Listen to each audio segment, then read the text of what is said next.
Nosotros, este ciclo de conferencias que nos da la oportunidad la Fundación Trinidad Alfonso, realmente es la continuación de algo que hemos empezado este año y que realmente se va a extender durante 2015.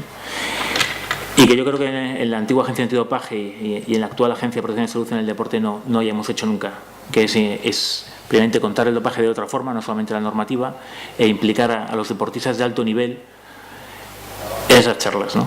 Y para eso contamos con gente como Arturo Casado, ¿no? Aparte de campeón de Europa de 1500 en Barcelona 2010, licenciado en INEF, ¿no? Actualmente estudiando el doctorado, pues una figura, ¿no? Aparte de Arturo Casado, contamos con Diana Martín, atleta también, medallista de bronce en los últimos campeonatos de Europa, contamos con María Fuster, olímpica en Pekín en natación, con Elena García Grimao, contamos con Joe Llorente, antiguo presidente de honor, y vamos estableciendo una red de personas y sobre todo de deportistas, algunos en activo, otros jubilados, otros ya en otro tipo de actividades que colaboran con nosotros, ¿no? Para hablar de lucha contra el dopaje de la forma que más o menos os va a explicar Arturo. La novedad para 2015 no es solamente que gente como Arturo participe y se implique, ¿no? Desde dando un mensaje de deporte limpio, ¿no? Al final, ¿qué es lo que se trata? Sino otra cuestión, que a lo mejor es más novedosa, sobre todo a nivel europeo, es implicar a deportistas que están actualmente sancionados por dopaje o que han sido sancionados en el pasado y han cumplido sanción. Y que lo que explica alguien como Arturo Casado lo podéis ver desde otro punto de vista y que explica una experiencia de lo que es el dopaje, ¿no? De lo que supone el antes y el después de un positivo, qué consecuencias tiene y cómo un deportista se queda solo después de dar un positivo.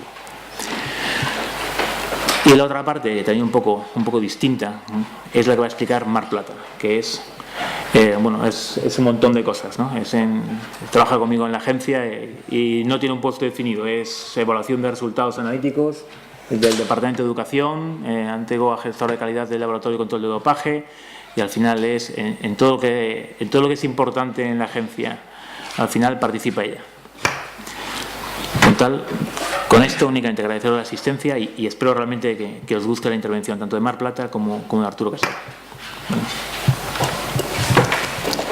Muchas gracias. Después de esta presentación me he quedado sin palabras, pero bueno, yo os voy a contar un poco qué conceptos son los más importantes que se deben conocer por parte tanto de un deportista como de su entorno en relación con el dopaje. Y para contarlo hemos elegido un poco qué tópicos solemos oír nosotros a los deportistas que nos cuentan o que solemos leer en la prensa, un poco para explicaros el dopaje rebatiendo esas cosas que se suelen decir por ahí sobre el dopaje. Pero antes de empezar con estos tópicos, lo primero, y yo creo que es evidente, es qué es el dopaje, ¿no? Porque, pues es algo de lo que todo el mundo ha oído hablar, pero no sé si todo el mundo tiene claro a qué llamamos dopaje. Quizá lo que todo el mundo conoce como dopaje es cuando a un deportista se le detecta en una muestra que se le ha cogido en un control de dopaje, pues que hay una sustancia prohibida o que ha aplicado un método prohibido. Esto es lo que conocemos todos, ¿no? Tal deportista, han detectado tal sustancia y ha sido sancionado. Pero también recordaros que dopaje es algo más. Es decir, dopaje es, como tenéis ahí, en cuanto a lo que son los controles, el negarse a pasar un control, obstruirlo, evitarlo, manipularlo y, cientos de verbos más que podéis encontrar en la ley. Y en cuanto a lo que son las muestras, las sustancias, pues la utilización, el consumo, la posesión, dispensa, ofrecimiento, tráfico y etcétera, etcétera. Todas estas definiciones las podéis encontrar en la ley. Con esto que quiero decir que el control del dopaje es mucho más de lo que estamos habituados a leer en la prensa, ¿no? Lo que oímos, y que no solamente afecta al deportista, sino a todo su entorno. Es decir, entrenadores, fisios, médicos, a todo el personal alrededor del deportista. Entonces, una vez que ya hemos dejado claro qué es el dopaje, la primera frase que yo he oído decir a deportistas es, es que es un lío porque no todos los deportes tienen prohibidas las mismas sustancias, dependiendo de qué deporte, unas están prohibidas y otras no.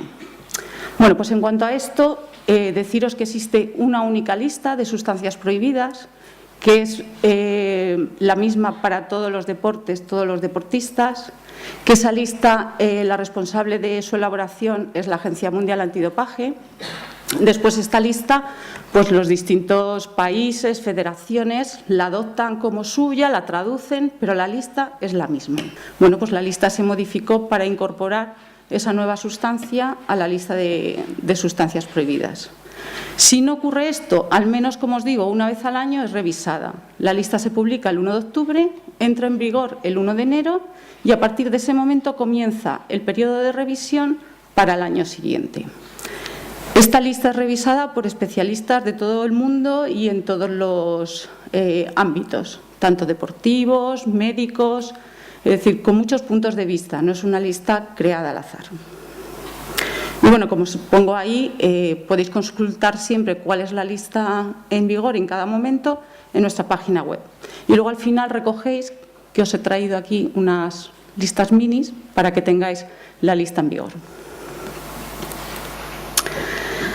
¿Qué incluye esta lista de sustancias prohibidas? Pues esta lista de sustancias prohibidas se divide en 3 grupos. Uno primero que son las sustancias y los métodos que están prohibidos tanto en competición como fuera de competición. Y dentro de estas sustancias prohibidas siempre, pues nos encontramos, por ejemplo, los agentes anabolizantes, que supongo pues que habéis oído hablar de esteroides anabolizantes sintéticos, como por ejemplo la nandrolona, esteroides anabolizantes endógenos que tenemos en nuestro propio cuerpo, como la testosterona, y otros agentes anabolizantes, como por ejemplo el clenbuterol. Las hormonas peptídicas, factores de crecimiento y sustancias afines, pues ahí tenemos sustancias tan conocidas como la EPO o la hormona de crecimiento. Tenemos los beta-2 agonistas, que son sustancias que se utilizan para el tratamiento del asma. Tenemos el salbutamol, terbutalina, compuestos que nos suenan mucho de la prensa, seguro. Moduladores de hormonas y del metabolismo, como por ejemplo la insulina. Diuréticos y otros agentes enmascarantes, como por ejemplo los expansores de plasma. Y luego hay métodos prohibidos, la manipulación de la sangre y de componentes sanguíneos. Ahí entrarían, por ejemplo, las transfusiones sanguíneas. La manipulación química y física de las muestras, pues por ejemplo intentar dar un cambiazo a una muestra que nos han recogido durante un control o intentar añadir una sustancia que destruya una sustancia prohibida que se encuentra en la muestra. Y luego tendríamos el dopaje genético. Todas estas sustancias están prohibidas, tanto en competición como fuera de competición. Aquí me gustaría explicaros qué entendemos por en competición y fuera de competición. Esa definición va a depender de cada organismo. Por ejemplo, en España, la Ley de Protección de la Salud en el Deporte define un control en competición como una muestra que se recoge desde las 12 horas anteriores a comenzar la competición hasta el momento que finaliza la competición, incluido el control de dopaje que se realice durante esa competición. Y fuera de competición, pues el resto. Pero, por ejemplo, si nos vamos a la Unión Ciclista Internacional, pues ellos consideran que un control en competición es desde 3 días antes de empezar la competición hasta que finaliza la competición. Entonces, bueno, pues tenemos que tener en cuenta a la hora de competir, si la competición es de carácter nacional, internacional, qué regulación es la que nos aplica en cada momento. Luego hay una serie de sustancias que se encuentran prohibidas solamente durante la competición. Dentro de este grupo tenemos estimulantes, en la que hay desde una cocaína hasta las efedrinas, que son compuestos que se encuentran habitualmente pues, en los medicamentos que tomamos para los síntomas del resfriado, la congestión nasal. O sea, como veis, un espectro muy amplio. Tenemos narcóticos como la morfina, cannabinoides como el cannabis o el spice y los glucocorticosteroides. Y por último tenemos un grupo de sustancias que solamente están prohibidas en ciertos deportes. Este es el único grupo de sustancias en el que existen diferencias entre unos deportes y otros. ¿Por qué estas sustancias se encuentran prohibidas en unos deportes sí y en otras no? Pues se encuentra prohibido en aquellos deportes en los que realmente tiene algún sentido tomarlos. O sea, nadie piensa que se puedan correr 1500 habiéndose bebido una botella de whisky, por ejemplo. O sea, no tiene mucho sentido prohibir el alcohol. Entonces, ¿qué deportes tienen prohibido el alcohol? Pues, por ejemplo, lo tienen automovilismo, motociclismo, Y luego otros deportes que son como de precisión, tiro con arco, es decir, aquellos deportes en los que un consumo moderado de alcohol puede tener un efecto. En el caso de los betabloqueantes, pues ocurre más o menos igual. Los betabloqueantes son sustancias que se utilizan para el tratamiento de dolencias cardíacas, que lo que hacen es que disminuyen nuestro ritmo cardíaco. Entonces, en aquellos deportes en los que se necesita mucha concentración, evitar estados de ansiedad, pues pueden tener un efecto. Entonces, bueno, pues vuelve a estar prohibido en deportes como tiro olímpico, tiro con arco, golf.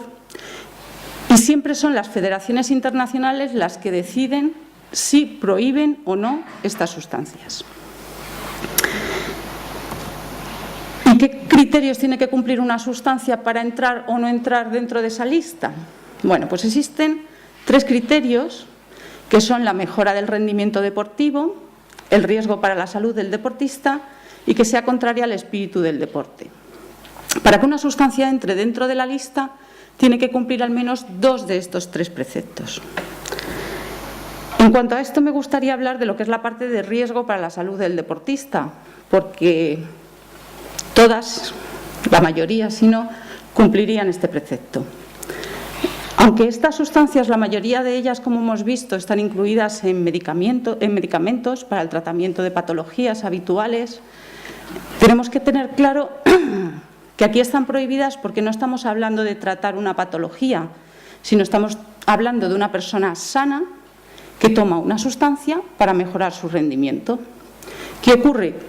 Que a los efectos adversos que tiene todo medicamento y que todos conocemos que existen, pues le tenemos que añadir que nuestro cuerpo sano y en perfecto equilibrio, al consumir este tipo de sustancias, lo que vamos a hacer es romper ese equilibrio. Por lo tanto, eso va a tener consecuencias para nuestra salud siempre. En algunos casos será más a corto plazo, en otros más a largo plazo. A lo mejor habrá personas que tomando toda la vida nunca les llega a pasar nada, pero existe ese riesgo ahí inherente, porque estamos tomando algo que es extraño a nuestro organismo y que está rompiendo ese equilibrio que existe en él. Otra de las frases que solemos oír, ¿no?, a los deportistas y en prensa es la típica de algunos deportistas han dado de positivo y yo veo que siguen compitiendo. En cuanto a esto, esa lista de sustancias también están categorizadas en 2 grupos, lo que se llaman sustancias específicas y sustancias no específicas. No es un nombre muy logrado, la verdad. Pero bueno, las sustancias específicas son aquellas que podrían haber entrado en nuestro cuerpo, digamos que de una forma no intencionada. Es decir, me he tomado un medicamento para el resfriado y no me he dado cuenta que había una sustancia prohibida, o he tomado un suplemento que contenía, bueno, ese tipo de cosas, ¿no? Es decir, existe una posibilidad de que el consumo no haya sido intencionado. Durante un periodo de tiempo, el deportista puede hacer sus alegaciones y durante ese tiempo el deportista puede seguir compitiendo. Sin embargo, hay otras sustancias, las que denominamos no específicas, como un anabolizante, la EPO, hormona de crecimiento, que, hombre, es muy difícil creer que te lo hayas tomado de forma no intencionada. Entonces, ahí se aplica la suspensión cautelar. Es decir, desde que se conoce el resultado, el deportista no puede competir. Por eso, a veces, vemos deportistas que inmediatamente dejan de competir y otros que no. Otra típica frase es con los positivos de cannabis, ¿no? Y la típica excusa, no, es que estuve en una fiesta y había gente fumando porros y luego me hicieron un control, yo que no había fumado, y di positivo. Bueno, la lista contempla todo este tipo de idiosincrasias. Por ejemplo, en el caso del cannabis existe un margen de seguridad. Es decir, precisamente para evitar al fumador pasivo o el que, al ser una sustancia que solamente está prohibida en competición, tú te hayas podido fumar el porro fuera de competición. Bueno, pues solamente se dan positivos cuya concentración se encuentra en orina por encima de 150 nanogramos mililitro. Incluso a eso el laboratorio le aplica un margen de seguridad por aquello de la incertidumbre de la medida y solamente da resultados que estén por encima de 180 nanogramos mililitro. Eso traducido al lenguaje coloquial, ¿qué significa? pues que si te han dado positivo te has fumado uno y más de uno, ¿vale? O sea, todo ese tipo de cosas sí que están contempladas en la lista. Otra de las cosas que se suele oír, ¿no?, sobre todo pues a la gente espectadora, digamos, del deporte, aficionada, es: jolín, pobrecillos, es que están enfermos y no pueden tomar ni un medicamento para esa enfermedad. Bueno, pues no es verdad. Es decir, cuando un deportista tiene una patología y es necesario que se le aplique un tratamiento que incluye una sustancia prohibida, existe establecido un mecanismo por el cual puede conseguir una autorización de uso terapéutico. Es decir, a él su médico le elabora un informe donde justifica que realmente necesita tomar esa sustancia porque no existe otro tratamiento alternativo que no incluya sustancias prohibidas. Ese informe lo envían a la agencia y allí un comité de autorizaciones terapéuticas formada por médicos de distintas especialidades pues evalúa ese informe y determina si realmente ese deportista tiene que seguir ese tratamiento o no. O no porque existe otro alternativo. O sea, tampoco nosotros somos los que decidimos qué tratamiento hay que tomar para una determinada enfermedad. Si el deportista se le concede esa autorización de uso terapéutico, pues él puede empezar a aplicar ese tratamiento sin ningún problema. Hay que tener en cuenta que para comenzar a utilizar esa sustancia prohibida hay que tener la aprobación de ese comité, que existe un tiempo máximo de respuesta para ese comité de 30 días, con lo cual habría que solicitarlo pues, como mínimo con 30 días de antelación. Y luego, pues que a veces uno no puede estar esperando 30 días para comenzar con un tratamiento. Entonces, para esos casos existen las autorizaciones retroactivas. El deportista comienza a tomar el tratamiento y la autorización se hace a posteriori. Ahí tenéis a Óscar Pereiro, que dice que un futbolista con hormona de crecimiento es idolatrado y el ciclista en su caso sería un dopado. Bueno, pues tampoco es el caso. Es decir, si un futbolista tiene una enfermedad y tiene que tomar hormona de crecimiento y un comité de autorizaciones terapéuticas le ha autorizado a tomarlo, lo tomará. Y eso puede ser para hormona de crecimiento, para EPO, para testosterona, para cualquier sustancia que se encuentre en la lista. Si la necesita y no existe otro tratamiento, la puede tomar. Y no será dopado ni el futbolista, ni el ciclista, ni nadie que lo tome siguiendo ese cauce. También, por ejemplo, se ha hablado mucho del tratamiento de los PRPs, por el caso de Nadal, para sus lesiones de rodilla. Bueno, pues es que los PRPs no están prohibidos. Lo puede utilizar Nadal y lo puede utilizar cualquiera. O el tema de las cámaras de hipoxia, tampoco están prohibidas. Es decir, que no siempre es verdad todo lo que leemos en prensa y que, bueno, se quiere justificar cosas que no lo son. Otra de las cosas que se suelen criticar, ¿no?, y ahí nos afecta muy directamente, es que no controlamos por igual en todos los deportes, que no hacemos el mismo número de controles, que a veces en un determinado deporte hay más positivos, pues porque se hacen más controles, ¿no?, porque hay a veces pues como que los perseguimos, ¿no? Entonces, bueno, pues contaros un poco cómo se hace la distribución de los controles de dopaje. Nosotros tenemos un presupuesto que podemos dedicar a la realización de controles y lo que hacemos es, con este presupuesto podemos hacer tantos controles y a la hora de repartirlos pues tenemos una serie de criterios que aplicamos. Por ejemplo, pues cuál es el riesgo de dopaje en cada deporte y hacemos una evaluación. A lo mejor pues no es lo mismo el riesgo de dopaje que hay en un deporte pues como ciclismo, que tiene una demanda física mucho mayor, que en karate. Lógicamente pues tendremos que dedicar más esfuerzos a ese deporte que por su demanda física existe más posibilidad de que haya casos de dopaje. Otro de los criterios que se aplican es la exposición o popularidad del deporte. Si un karateca, por ejemplo, pues está lesionado y no puede competir, pues a lo mejor no tiene tanta repercusión mediática como si el que se lesiona es un futbolista muy importante y que para su equipo es una pérdida. Bueno, pues a lo mejor ese futbolista se puede ver más presionado a utilizar sustancias que el karateca, precisamente por esa presión mediática o del dinero que está cobrando, ¿no? Que también es un factor que presiona mucho al deportista. El que sea un deportista profesional o no. Como decíamos, pues no es lo mismo un deportista profesional que vive del deporte, que le pagan un sueldo millonario, que un deportista que a lo mejor pues compatibiliza esto con un trabajo o que no percibe tanto dinero por esa labor, ¿no? Todo eso son cosas que pueden presionar o no a un deportista a la hora de caer en el consumo de sustancias dopantes. La asistencia de programas de financiación.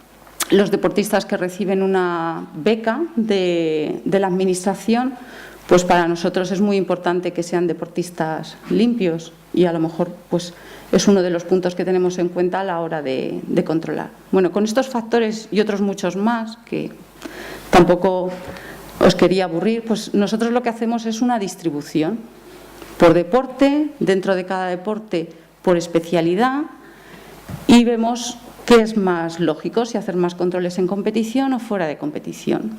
Este es más o menos el esquema que utilizamos para el reparto de controles. Ese es el reparto que hacemos por deportes y dentro de cada deporte en global por lo que son las distintas modalidades.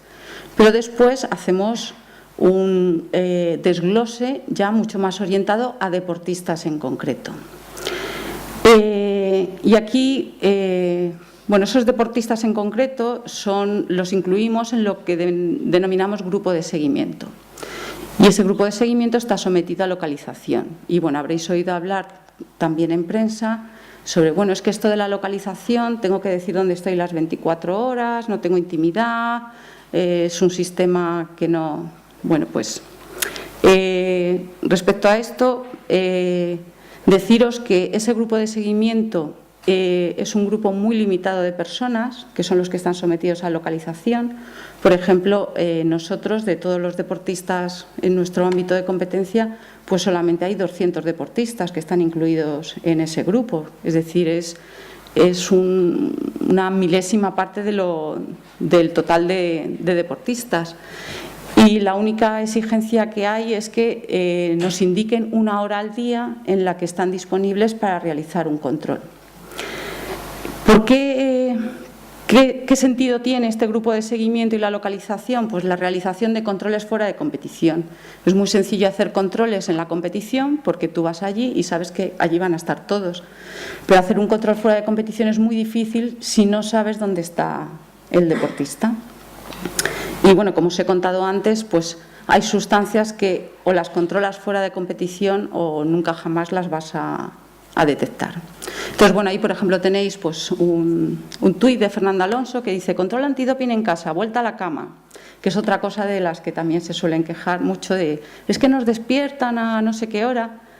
Nosotros pedimos una hora de localización. El 90% de los deportistas pone de 6 a 7 de la mañana. Pues luego no puede uno quejarse de que han ido a las 6 de la mañana a hacerle el control. Bueno, luego os hablará Arturo un poco sobre esto, cómo lo ha sufrido. Esto, por ejemplo, también es un titular sacado de prensa. Dice: ¿hasta qué punto es efectivo que te despierten un día a las 7 de la mañana para tomarte unas pruebas de sangre y orina? 3 horas más tarde variarán los resultados. Y dice: no. Bueno, pues vamos a ver. Lo de las 7 de la mañana ya os he comentado, que normalmente es porque el deportista, para él lo más sencillo saber dónde va a estar, es de 6 a 7 porque sabe que va a estar durmiendo en tal sitio. Y lo suelen poner, ya os digo, el 90% de los deportistas. ¿Que 3 horas más tarde variarán los resultados? Pues depende. Es decir, sabemos que hay sustancias que su vida en la orina o en la sangre es muy corta. Es decir, se las toman y a las 7 horas o a las 6 no hay rastro. Si el deportista no se le puede hacer control entre las 11 de la noche y las 6 de la mañana, se pone la sustancia a las 11 de la noche, por la mañana yo ya no puedo detectarla. Y si voy 3 horas más tarde, pues es que ni rastro. Es decir, todo tiene un sentido. Incluso aunque existe esa prohibición de realizar controles entre las 11 de la noche y las 6 de la mañana, puede haber casos justificados en los que por una sospecha muy justificada de que realmente un deportista está consumiendo una determinada sustancia con una ventana de detección muy corta, que esté justificado realizar un control en ese periodo. O sea, ya digo que tiene que estar, o sea, tienes que tener casi total seguridad, pero que se podría hacer. Es decir, hay sustancias que permanecen en la orina 3, 4 días, una semana, meses, pero hay otras que es cuestión de horas. Entonces, es muy importante cuándo se hace el control, no solo en qué momento de la temporada, tal, sino qué hora del día. Ya aprovecho esto para contaros, bueno, pues que como ya habréis oído, las matrices que se utilizan en el control de dopaje pues son la sangre y la orina. El que haya sangre y orina simplemente que aunque la mayoría de las sustancias se detectan en orina, existe un grupo de sustancias que no son detectables y hay que hacer análisis de sangre para poderlas detectar. Para nosotros hacer análisis de sangre es mucho más complicado que hacer análisis de orina porque es un método invasivo, porque las muestras tienen que ir refrigeradas hasta el laboratorio, mientras que la orina no. El tiempo en la que se estropea la sangre es mucho más rápido. Es decir, para nosotros lo cómodo sería que siempre fuera en orina. Pero hay sustancias como son la epocera o la hormona de crecimiento que solamente son detectables en la sangre. Por eso a veces se hacen controles de orina, otros de sangre, otros las dos cosas. Y luego, bueno, pues también en sangre se mide lo que son los parámetros hematológicos que se utilizan para la elaboración del pasaporte biológico, que también habréis oído hablar. Lo que hacemos es monitorizar una serie de parámetros de la sangre que son muy estables a lo largo del tiempo y que solamente o por una patología o porque había una manipulación se alteran. Entonces lo que se hace es ver esos parámetros a lo largo del tiempo y en el momento que ves algo que se sale de lo que es el patrón habitual para ese deportista, pues o bien se realiza un control adicional de orina o se le piden directamente explicaciones de si ha habido una patología. Este es digamos, el sistema que se ha introducido como más novedoso y que está dando muy buenos resultados. Mientras que en lo que es el control de dopaje tradicional tienes que encontrar la evidencia del consumo de una sustancia o bien en la orina o bien en la sangre de ese compuesto, aquí lo que vemos es el efecto que esa sustancia produce en lo que es tu equilibrio normal en sangre de una serie de parámetros en la sangre o en la orina.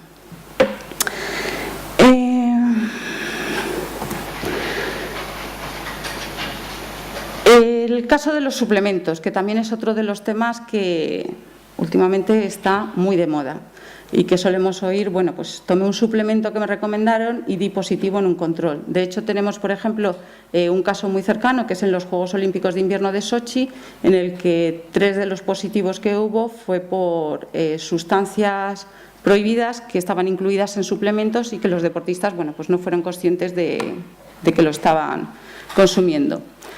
Yo aquí lo primero que os plantearía como deportistas es si realmente es necesario tomar esos suplementos.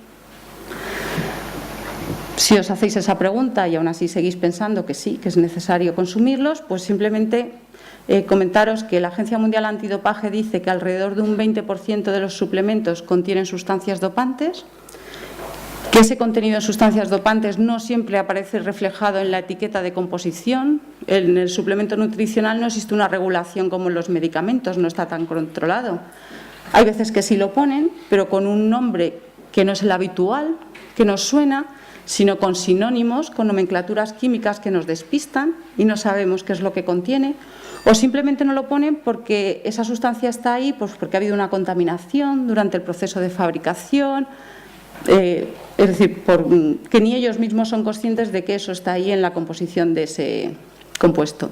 Yo os diría que consultéis en nuestra página web las alertas que damos sobre suplementos nutricionales que contienen sustancias dopantes y que si los vais a seguir utilizando, pues que utilicéis marcas de confianza, con una determinada confianza y sobre todo evitar lo que son las compras por Internet. Y Y por último, la última tópico, ¿no?, que está muy de moda últimamente, es lo de no se puede ganar una competición comiendo solo espaguetis, ¿no? Y para ello tenemos a Arturo Casado, que, como ha dicho Enrique, campeón de Europa de 1500 metros en Barcelona 2010, y que nos va a contar si realmente se puede ganar algo con espaguetis. Participar en una iniciativa como esta porque cuando yo empezaba en el deporte desafortunadamente no había este tipo de charlas, y yo creo que son charlas que pueden ayudar mucho realmente a los deportistas que venís ahora apretando fuerte, sobre la posibilidad de hacer cosas como estas, charlas como estas. Me dijo, a ver, lo que necesitamos de ti claramente es que nos cuentes un poco tu historia, que os cuente mi vida básicamente, ¿no?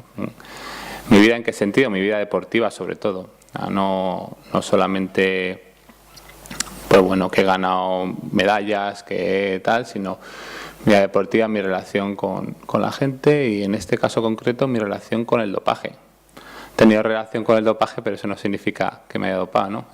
El dopaje al final me ha afectado, normalmente ha sido negativamente.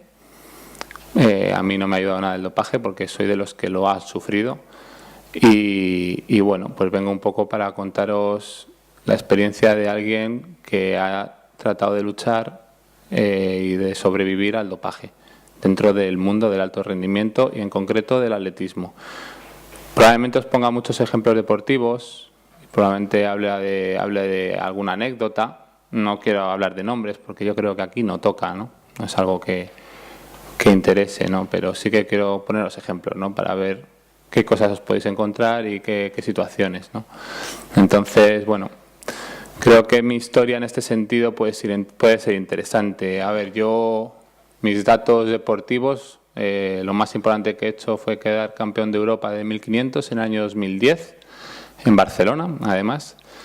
Y bueno, detrás de esa victoria hay muchas pequeñas victorias y muchas más derrotas. O sea, hay mucho trabajo detrás. Recuerdo que la primera vez que fui internacional al aire libre con la selección fue en Helsinki 2005, en un mundial en el que quedé quinto.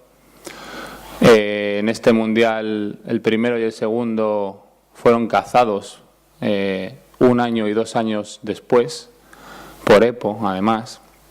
Y bueno, eso significa que mi vida hubiera cambiado, ¿no? Si esos dos atletas no hubieran estado ahí, o si no se hubieran dopado.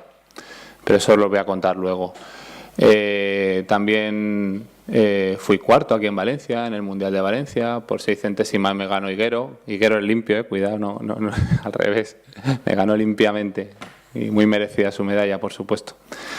Y he quedado cuarto, quinto, tercero, muchas veces. Europeos he quedado cuarto, he quedado 2 veces, quinto otras 2 veces, tercero otra vez, para al final poder conseguir ese título de campeón de Europa. Pues bueno, me ha costado mucha continuidad, mucho esfuerzo, mucho trabajo. Básicamente son los valores del deporte, ¿no?, que vais a ir aprendiendo. Aquí no hay más misterio, no hay más secreto, ¿no?, que seguir trabajando y bueno, intentar conseguir tus objetivos. Os voy a contar un poquito por qué me decidí a hacer deporte de alto rendimiento.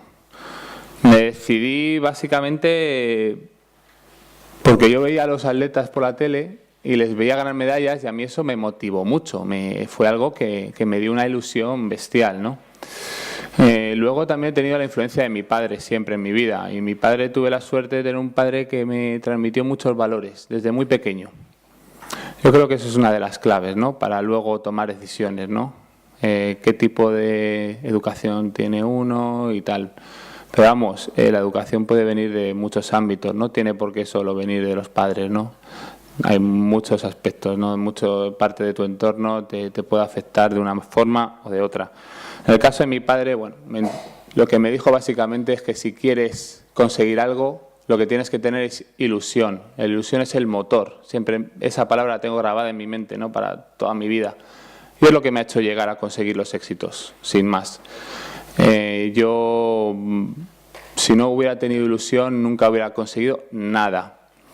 Estamos hablando del dopaje, ¿no? Para que ayudar a conseguir cierto rendimiento. El mejor dopaje es la ilusión, es la motivación de uno. No hay nada que supla eso. Y eso, aunque otros se dopen, si tú tienes una verdadera ilusión, al final vas a conseguir tus objetivos, ¿no? En mi caso, ya os digo, probablemente me robaran medallas en algún momento, probablemente tal, pero yo nunca paré, nunca cedí, nunca me dejé de luchar, y al final, pues bueno, los resultados salen. Al final el trabajo está ahí. Llegué en mi mejor momento de mi vida y tuve mi oportunidad y la aproveché. Al final hay oportunidad incluso sin esa ventaja, si tienes las cosas claras. Luego, después de tener esa motivación y tal, di con un grupo de entrenamiento muy majo en el que pues tenía un entrenador que ha sido casi como mi segundo padre durante toda mi vida, lo tengo, o sea, es mi actual entrenador. Y bueno, pues fui conociendo, aparte de los valores que me había transmitido mi padre, pues otro tipo de valores que me iba dando el deporte, como son el compañerismo, pues la rivalidad sana, ¿no? Un poco pues el trabajo en equipo también, aunque el atletismo es individual, pero al final el salir con tu grupo, el esforzarte todos los días, el tener siempre a alguien ahí, a mí me ayudó a progresar, a mejorar. Son valores, pues bueno, que a mí siempre me han hecho mejor atleta, pero sobre todo mejor persona. En toda esa época yo no tuve relación con dopaje. Estaba en un nivel deportivo, pues bueno, de esto estás en categorías menores, junior, ahí no ves dopaje, ahí no ves trampa, ¿no? Es un atletismo puro, un deporte puro en el que intentas ganar al otro, son piques sanos, es el deporte verdadero, ¿no? Casualmente en este tipo de deporte no hay unos intereses económicos potentes, ¿no? Es un poco una casualidad, no es una casualidad. Está claro que el deporte está ligado a los intereses económicos. Hay muchos intereses económicos detrás del dopaje. Si no hubiera intereses económicos, probablemente no hubiera dopaje. ¿Por qué? Pues porque la motivación de los atletas que se dopan o los deportistas que se dopan probablemente no sea una motivación tan romántica, tan ideal como el de tengo ilusión por llegar al máximo de mi nivel, tengo esa ilusión real, auténtica, ¿no? Sino porque hay otras ilusiones como la fama, el dinero, pero bueno, incluso hay países como yo estoy estudiando un doctorado de los corredores kenianos y bueno, pues incluso ahí no digo que lo vaya a justificar, ¿no? Pero ahí el tipo de motivación es una motivación más seria, ¿no? De sobrevivir realmente, ¿no? Entonces, no es justificable nunca hacer la trampa, pero esta gente tiene que sobrevivir y ha venido de la más absoluta de las miserias en muchos casos, han visto hermanos morirse, han visto situaciones muy, muy, muy graves y bueno, no es justificable ni mucho menos un acto como el dopaje en el que estás engañando a tu rival, ¿no? En el que estás engañando al espectador, al que te está viendo, al que te está idolatrando, al niño pequeño que te tiene como ejemplo. Como yo tenía muchos ejemplos que luego me di cuenta cuando fui más mayor de que probablemente no era tan ideal su acto como deportista como el que yo creía, ¿no? Pero en el caso de los kenianos, por ejemplo, otras sociedades, pues se puede entender, pero nunca, y repito, nunca justificar, ¿no? Entonces, ¿qué quiero decir con esto? Pues que hay muchas causas que te llevan al dopaje, son muchas las causas. Puede ser una falta de educación, que la puede haber, puede ser una necesidad, que hay casos que la hay. Pero, ¿qué pasa? Que en esta sociedad no hay esa necesidad real, ¿no? Entonces, nunca podemos justificar un dopaje en España o incluso entender si cuando vemos que económicamente la gente tiene para comer, ¿no? Y más ahora, el deporte de alto nivel, deportes minoritarios como el atletismo, no dan para comer, o sea, no están dando para comer y tenemos que buscarnos la vida de otra forma. Pero bueno, lo que quiero decir es que al final los valores son los que te hacen llevar tu vida y tu camino por un deporte limpio, ¿no? Y que ahora tenéis información y que estamos dando información. Toda esta información es muy interesante. Yo nunca la tuve, pero sí que tuve las cosas muy claras. Yo cuando tuve relación con gente que se dopaba, porque lógicamente cuando te pasas toda una vida deportiva entera en el alto nivel, pues coincides con todo tipo de personas, ¿no? Coincides con gente que sabes, intuyes, nunca sabes, porque hasta que no dan positivo, nunca sabes si han decidido tomar esa vía o han decidido elegir la vía de la trampa, pero cuando estás en un ámbito determinado durante mucho tiempo, pues al final sabes de qué pie cojea cada uno, ¿no? Y ahí entra el tema del entorno. Veréis, probablemente os deis cuenta, si tenéis una vida deportiva prolongada, que hay determinados ámbitos en el que se piensa o se cree que el dopaje es algo normal. Pues lo que antes comentaba Mar, todos se dopan, eso es un tópico, o sea, un tópico que se dice, hay que doparse porque todos se dopan, y si no, nunca vais a llegar al alto rendimiento. ¿Hasta qué punto eso es verdad? No es verdad. Conozco muchísimos casos en el atletismo español, campeones de Europa, campeones del mundo, que no se han dopado. Y doy fe de ello porque les conozco personalmente, conozco sus trayectorias, son trayectorias que han tenido éxitos desde las categorías más menores, desde junior, y luego han ido poquito a poco mejorando con una progresión lógica y normal, con mucho esfuerzo, con mucho trabajo, con un entrenamiento muy inteligente. ¿Qué quiero decir con esto? Que se puede, perfectamente se puede. También os digo, ¿se puede? Sí, pero no os voy a engañar, vais a tener que luchar con gente que está haciendo trampas. Entonces, esto dificulta las cosas, por supuesto. Muchos motivos. Uno de los motivos es por ejemplo, los métodos de entrenamiento, ¿no? Lo hablaba el otro día con Enrique, ¿no? Que yo he visto muchos casos de entrenadores que se han convertido en referencia a nivel nacional de entrenamiento y utilizaban métodos que solamente eran válidos si se utilizaba el dopaje. Lo peor que ha podido pasar es que estos entrenadores, lógicamente, como han tenido éxitos, se han convertido en referencias, pero sus entrenamientos no eran válidos para sujetos normales, sin doparse. Entonces, estás tergiversando completamente las teorías del entrenamiento, de la fisiología, y eso está pasando. ¿Qué pasa? Que cuando alguien limpio te ve, un deportista limpio al que estás engañando, intenta imitarte, intenta copiar tus métodos, intenta hacer lo que haces tú, ¿no? Porque tú eres su referente. Intenta entrenar como entrenas tú. ¿Cuál es el resultado? Pues normalmente lesión. Por eso os digo, sí se puede, por supuesto que se puede, pero no os voy a engañar, es duro. Es duro. Tenéis a favor muchas cosas. Tenéis a favor que realmente luchéis por algo vuestro. Tenéis a favor que realmente lo que os llevéis, por muchas medallas que os den, realmente o no, realmente aunque consigáis ser quinto, tercero, octavo, pero sabréis que eso es vuestro, independientemente del nivel. Porque la gente que se dopa,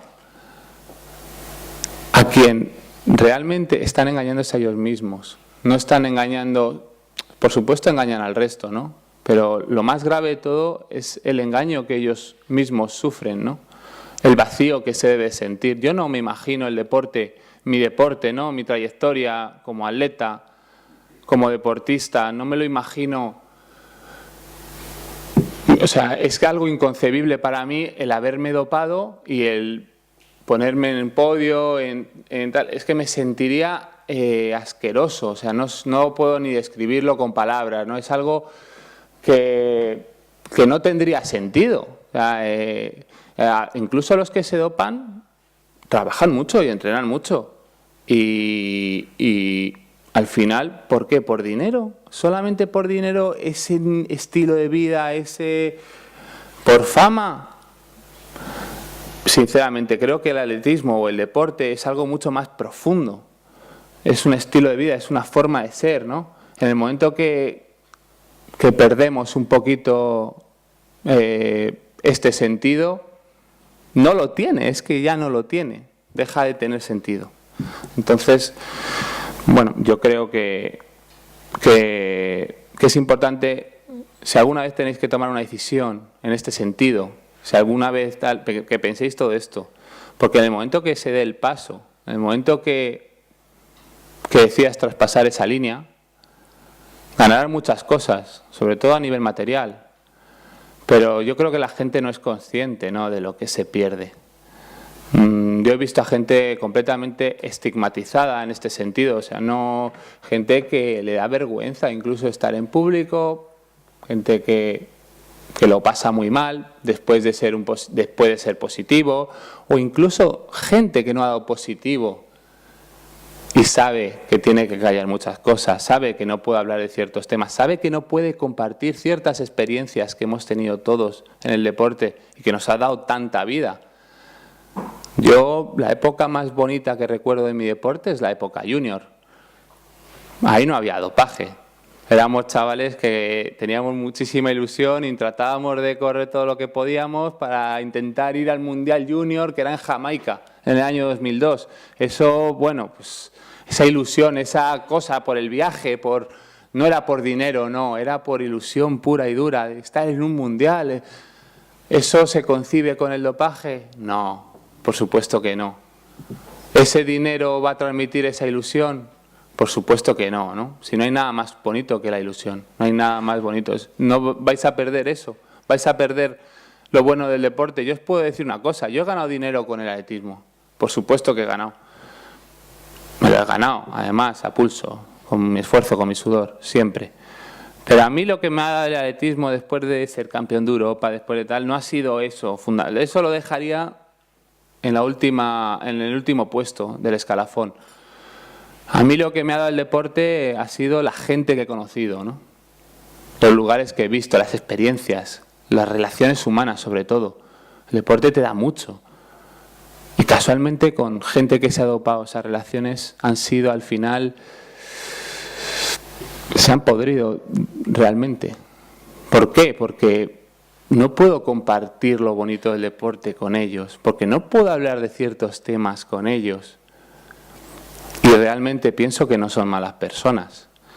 Yo cuando veo a un deportista dopado, cuando hablo con ellos y tal, y realmente yo he coincidido con gente que se ha dopado, que son buena gente realmente, o sea, no tienen una maldad de querer hacerte daño, de tal. Tuvieron un momento de duda, tuvieron un momento de incertidumbre, tuvieron un momento de no tener las cosas lo suficientemente claras, en el que tuvieron que tomar una decisión y eligieron la mala. Entre otras cosas, ¿por qué? Porque no había charlas de estas en las que podríamos comunicarnos, transmitir cierta información. No había comunicación porque probablemente estaban en momentos de sus vidas complicados, porque a lo mejor no hubo nadie en sus vidas que le dijera, mira, esto es así y te va a reportar mucho más de esta forma. No supieron verlo. Porque estamos en una sociedad también en la que se valora mucho lo material, porque no valoramos ciertas cosas que al final son las que nos van a dar la felicidad. Hay muchas causas realmente y todas son humanas. No significa que el que se dopa sea mala persona. No, por supuesto que no, no os confundáis, eso no es así. Son personas, pero realmente tiran parte de su vida a la basura cuando se dopan. Bueno, luego os quiero comentar también con el tema de cuando se habla de antidopaje se sale siempre el tema de la salud, de la trampa, ¿no? Pues originalmente se buscó el antidopaje como un fin para que no hubiera métodos que afectaran a la salud del deportista, ¿no? Mediante la utilización de sustancias prohibidas. Entonces se crearon unas normas antidopaje para que se preservara la salud del deportista, ¿no? Entonces, a veces parece como que el dopaje básicamente está hecho solamente para prevenir nuestra salud. ¿Qué pasa cuando se establecen unas normas? Que al final son normas del deporte en sí. Pues que esto va más allá. ¿En qué sentido va más allá? Pues que no solamente ya es la salud, sino ya el que se dopa afecta a la profesión del rival, ¿no? Está afectando al trabajo del rival, a la ilusión del rival, ¿no? A las ganas, ¿no? O sea, cuando alguien tiene una ventaja sobre otro en un deporte, realmente esto afecta mucho a la otra persona que está trabajando igual que tú o más para conseguir tus objetivos y tú lo vas a truncar de forma fraudulenta, por así decirlo. Entonces, ¿qué es más grave? ¿La salud o el incumplimiento de las normas y la trampa? Yo, desde mi punto de vista, y tal y como está el deporte, creo que hay que ir más a la trampa. ¿Por qué? Pues porque cuando vemos, por ejemplo, que nuestros amigos se van de fin de semana y se van de fiesta y se emborrachan o tal, pues realmente esas personas sí están jugando con su salud, ¿no? Pero no con el trabajo de los demás, ¿no? Yo creo que es mucho más grave cuando afectas a terceras personas, desde un punto de vista más ético. Yo creo que hay que ser más solidario en este sentido, ¿no? Ya no es tu propia responsabilidad, tú puedes jugar con tu salud, bueno, pues vale, si quieres utilizar algo que afecte a tu salud negativamente, realmente alguien adulto pues puede tener un poco responsabilidad sobre sí mismo y puede decidir hacerlo. Pero lo realmente grave es cuando estás fastidiando el trabajo de alguien, ¿no? Y ese alguien no tiene control sobre tus actos. Entonces yo creo que es importante, de cara al deportista limpio, porque nosotros, el deportista limpio al final sufre mucho con todos estos temas, se ve muy afectado, ¿no? Y al deportista limpio realmente a nosotros nos da igual un poco que se vea un poco la salud afectada de nuestros rivales que deciden doparse. Por supuesto que hay que prevenir la salud del deportista, pero sobre todo hay que prevenir el trabajo de todos los deportistas, el trabajo diario del que decide responsablemente hacer un trabajo con dignidad y consiguiendo sus éxitos respetando siempre las normas. Entonces yo creo que es mucho más grave. El daño del dopaje es bestial siempre, ¿no? Pero es mucho más grave cuando se afecta al trabajo de terceras personas. Porque estás faltando el respeto gravemente hacia tu rival, hacia tu compañero, ¿vale? Entonces sí, la salud, por supuesto hay que prevenirla. Y por supuesto están bien esas normas antidopaje porque previenen la salud. Pero luego hay que pensar también, es que ya no está afectando tu propia salud solamente, no. Estás afectando el trabajo de mucha gente que lucha muchísimo. O sea, a ver, para conseguir llegar a algo en el deporte de alto nivel hay que esforzarse muchísimo. Aquí no estamos hablando de ser bueno en una empresa, no, aquí estamos hablando de ser el mejor, de ser medalla en un mundial, donde corren todos, donde hay de todos los países. Estamos hablando de ir a unos Juegos Olímpicos en los que van muy poquísima gente y de estar en una final olímpica y de ser una medalla olímpica. Estamos hablando de algo muy, muy gordo, ¿no? Entonces, el daño que hace un deportista de pado a toda esta gente que intentamos hacer las cosas bien, es altísimo. Es altísimo, porque en muchos casos te quitan la ilusión de poder estar en esos puestos que tú merecerías. Y te la quitan antes de empezar la carrera. Antes de empezar ya. Yo cuando corrí en Helsinki, por ejemplo, en los dos primeros eran intocables, parecían robots. O sea, mi sensación carrera en la final del Mundial era que yo nunca podría llegar a ese nivel. Eso tristemente lo hace el dopaje, por supuesto. También os digo, esas dos personas, estoy convencido de que no van a ser tan felices como yo lo fui por mi 5.º puesto, por todo el camino que llevaba atrás desde pequeñito. Y ellos fueron 1.º y 2.º, pero estoy convencido que el orgullo que yo tenía de mi trabajo nunca lo iban a tener. Pero 100%, os lo digo, porque ellos pensaban de otra forma. Pensaban en el bonus por ser campeón del mundo, el bonus de la marca tal, por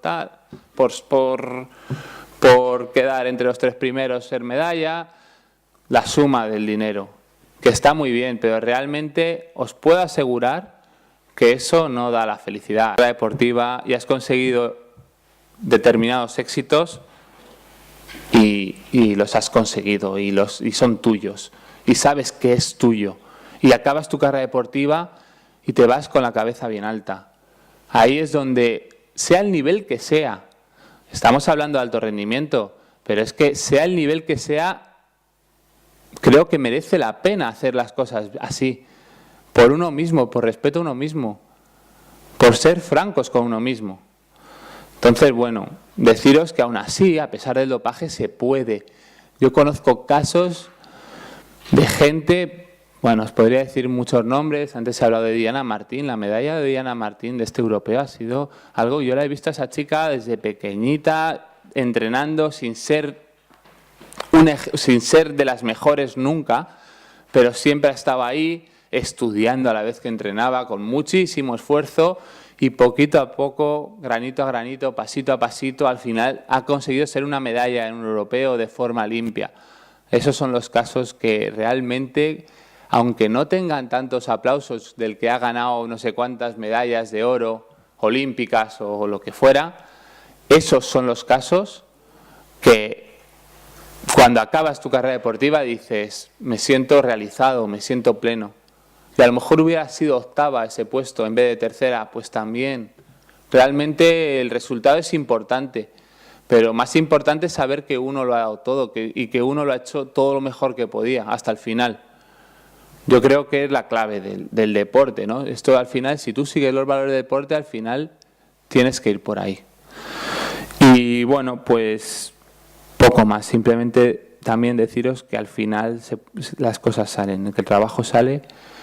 Y que muchas gracias por estar aquí y por darme la oportunidad de estar aquí contándoos mi experiencia, y bueno, espero que os sirva de algo, y cualquier cosita que me podáis preguntar, que nos podáis preguntar a Mar y a mí, pues para eso estamos. ¿Vale? Gracias.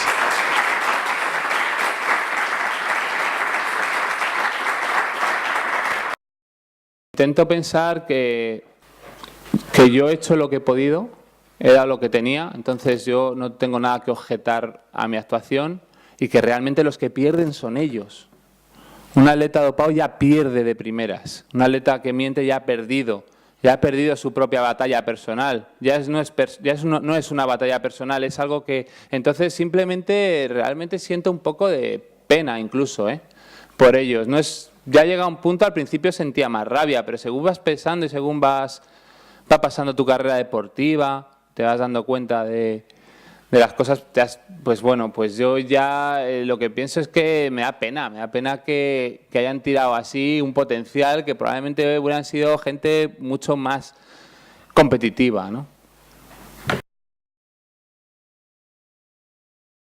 Sí, muchas veces es dura, pero cuando has hecho un buen trabajo, la confianza en ti es plena. Incluso los que no hemos probado el dopaje, yo creo que el dopaje también tiene un efecto adictivo, ¿no? Como cualquier droga.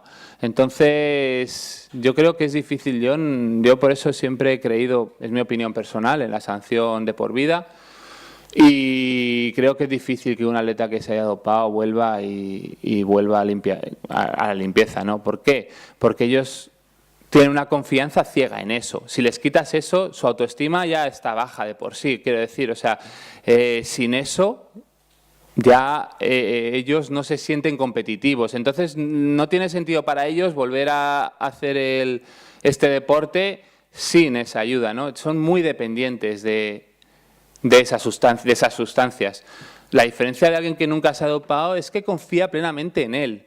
Entonces, cuando tú sabes que esa persona se ha dopado, que tiene cierta ventaja, pero tú sabes que tienes muchas ventajas a nivel psicológico sobre él, ¿no? Tanto de autoestima como de confianza en tu trabajo, confianza en ti mismo, confías plenamente en ti y eso es lo que realmente te hace competitivo, luchador y te saca esa garra, ¿no? Que luego sacamos en la pista. Al final la mente es clave, ¿no? En el deporte, yo creo que es un 80% y primero que no te queda otra, si no lo dejas y ya está, ¿no? Si piensas que van a ser mejores que tú, yo he ganado a mucha gente que se ha dopado muchas veces, se puede, por supuesto, y lo he demostrado yo, pero que lo ha demostrado mucha más gente.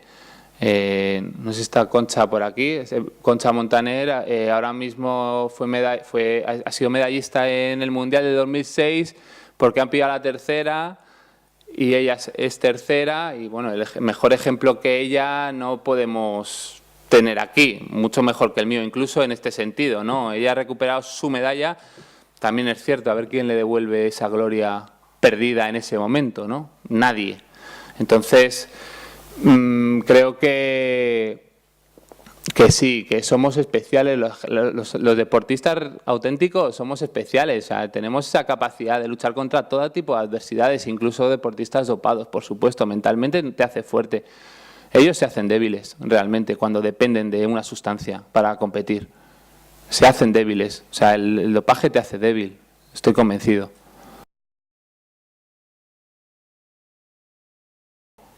O sea, si ven y saben, y tienen pruebas, claro, el problema es que si no tienes pruebas, pero bueno, yo creo que a la agencia se le puede comunicar perfectamente cualquier sospecha, ella te lo puede informar mejor. Ahí tenéis un número de teléfono y también podéis hacer una denuncia a través de un formulario que está en nuestra página web, es totalmente anónimo, en caso de que queráis hacerlo de forma anónima, si no, bueno, pues se puede llamar y dar. Y bueno, tengas pruebas o no, nosotros lo investigamos. Todo lo que nos llega lo investigamos. A veces no es posible demostrarlo, pero otras sí. Normalmente ha pasado por un proceso con muchas comprobaciones, con consulta con mucha gente. En caso de duda, nosotros siempre decimos que vamos a favor del deportista. Es decir, cuando damos un resultado positivo es que estamos 100% seguros que es positivo. Que hay en el pasaporte biológico con lo que es el control tradicional es que no hay un valor bueno ni un valor malo. El valor bueno es el que en tu cuerpo está siempre, es decir, si a ti se te realizan análisis de sangre periódicamente, tú tienes una serie de parámetros que van a variar muy poquito, se mantienen estables, pero que en el momento que tienes o bien una enfermedad, una patología o un consumo, esos valores se disparan. Entonces, lo que a lo mejor para ti no es normal, para otros sí. Mira, te voy a poner un ejemplo. Ahora el pasaporte biológico se aplica también a los esteroides. Como os comentaba, hay esteroides que están prohibidos, como la testosterona, que nosotros tenemos en nuestro propio cuerpo. Hasta hace bien poco se decía, bueno, el que esté por encima de 4 es un valor anómalo y hay que investigar. El que esté por debajo de 4 es perfectamente normal. Sin embargo, ahora lo que hacemos es medir ese valor a lo largo del tiempo en un deportista. Y hay deportistas que su valor es 0,5, siempre. El día que den 1,5, pues lógicamente hay algo raro. Y no han superado ese 4 que decíamos. Es decir, ahora el control es mucho más enfocado al propio deportista. Es compararle a él con sus propios valores.